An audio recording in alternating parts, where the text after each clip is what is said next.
So Nintendo's back at doing things that they normally do that just make fans upset. And it's just kind of annoying that Nintendo does these things. And I know a lot of people could see this as potentially Nintendo just being secretive and safe with their IPs, and I get that to an extent. But man, does it suck for us fans that just like to have fun with their games. So what we just talked about not even a month ago was Nintendo apparently striking Steam and taking down pretty much anything Nintendo related off of GMod, which pretty much allows you to mess around with mods of Nintendo characters and different models and just pretty much put them in a game of your own, and you can make movies and shows and all kind of stuff. You guys probably know what GMod is by this time. But yeah, apparently there was like this big thing where did Nintendo actually take them down? Was it somebody that was falsely making copyright things to get it taken down? What was it? Well, it ended up turning out, I guess, to be legit from Nintendo, that Nintendo actually wanted these things gone, which is very, very strange. And this was something that made a lot of people upset, because even if you made mods or things with Nintendo characters, you had to go in and delete them and just kind of get rid of everything Nintendo related, and you pretty much couldn't have any of their models or any Nintendo character things within GMod. And people were getting obviously very upset by this, because there was like thousands upon thousands upon thousands of mods that they had to delete because of this. And obviously people knew that this would affect lots of YouTube channels because they used Gary's mod as a way for content, and yeah, this was going to be pretty huge within the community, but it goes even further as of today. But Nintendo comes in and apparently issued more than 60 DMCA takedowns, and all of them are aimed at sites that host unofficial mods for Nintendo games. In particular, Nintendo went after mods for The Legend of Zelda Tears of the Kingdom and Super Smash Bros. Ultimate. This isn't the first time Nintendo has made a move like this, and there's no doubt it won't be their last.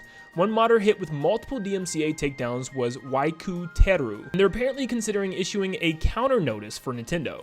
The modder isn't sure the takedowns are genuine. The counter notice would give Nintendo 14 days to respond. If the counter notice is issued, we'll make sure to keep an eye out of Nintendo's response, and this is from Nintendo Live. Now, once again, it seems like it's a case of, people trying to figure out, is this actually Nintendo? And I feel like it just is, because this cannot just be a coincidence. This is happening to like all of these Nintendo mods across the board, unless somebody is just that hatred. But we're gonna have to wait and see if he actually does try to reach out and, notify Nintendo of this. But I feel like it could even be worse if this is Nintendo and they do notify them, then they're like, you know what, keep taking more down. And it's gonna be well over 60. But thankfully, it's only about 60 DMCA takedowns, which means it's not every single mod, but games like Smash Ultimate right now have over hundreds of thousands of mods, mostly skins for characters that's not really affecting anything besides the person's Switch that's using these skins, because they're the only ones that can see them. So yeah, people love modding Smash Ultimate, and if this ends up becoming a big thing, then there's a very good chance that we could see,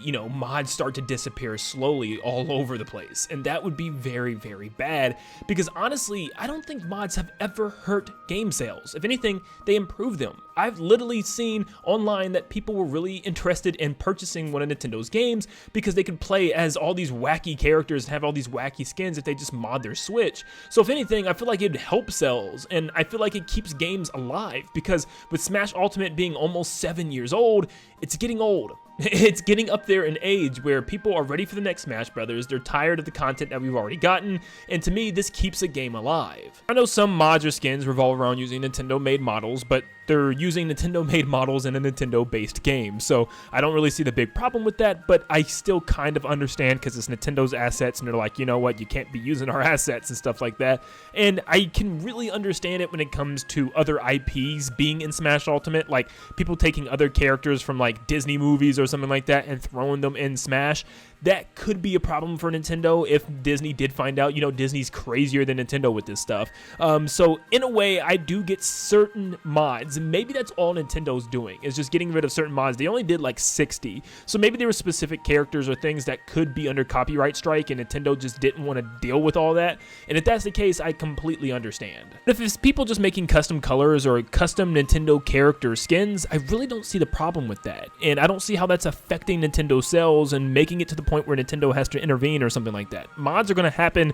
Modding is always going to be around no matter what console comes out. I don't know why Nintendo's actually getting so upset by this, and hopefully I'm right and it's just because of a certain amount of skins that are maybe based off of other IPs, and that's the only reason why they decided to, you know, have some DMCA takedowns. I can tell you myself, I have extended some of my games' lives by tons of extra hours because of mods themselves. I mean, before we even knew about a booster pass for Mario Kart 8 Deluxe, I would actually download tons of tracks, and it was so much fun to play with friends. Even the ones that were absolutely weird and terrible, I still had a blast because it was new content. It was something new to do in these games. After Mario Kart 8 has technically now been out for 10 years since the Wii U days, I definitely wanted something new to play. I wanted new characters, I wanted new tracks, and mods actually allowed for this. And this isn't just something that stops with online games and stuff like Smash Ultimate or Mario Kart 8 Deluxe. I mean, it goes throughout almost every single Nintendo Switch game has dedicated mods for it if you look them up online. That even includes things like Breath of the Wild, where you can change who Link is, you can change the enemies and characters in the overworld. I've seen some crazy mods in that game, and this even extends into things like Super Mario Odyssey, where you can add extra brand new kingdoms. I mean, there's whole YouTube channels dedicated to Super Mario Odyssey mods, and some of them are absolutely insane with custom power-ups, custom worlds. It's crazy what you can do with some of these mods. I've actually even seen companies out there that encourage modding. Most of them do, believe it or not, outside of Nintendo, because they don't care. They know a lot of people are playing their game. If there's a brand new mod that's blowing up on the internet, and it's blowing up for a specific game, that game is now trending. Your game is now being looked at by tons of people, and it's getting the attention that you'd probably want it to get. It's like free marketing. It's free advertisement. Why in the world would anybody want to get rid of that? So it's kind of confusing to me because, once again, lots of these mods, 97% of these mods, are not affecting any type of gameplay. They're just changing the skins. They're changing what characters look like, and it's not really affecting anything on Nintendo's side of things. They're not like breaking the game most of the time. They're not really doing anything illegal. I don't understand why Nintendo's so upset by this. So I'm still hoping it's just all because of Nintendo wanting to get rid of specific skins where there's just like, nope, we can't do those. You know, those are other IPs, other properties that we don't want to get in trouble with.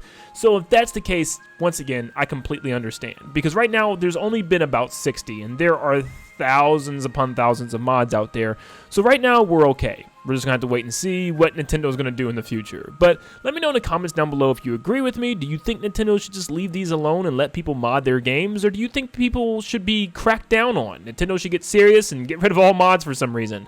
Let me know in the comments down below. And make sure you leave a like and subscribe before you head out. You're definitely going to want to be here for Nintendo Direct coverage, as the rumors are suggesting next week is the big week. So make sure that you have notifications turned on and you're subscribed to be up to date on all that. But thank you for tuning in, and I'll see you all on the next one. See ya, guys.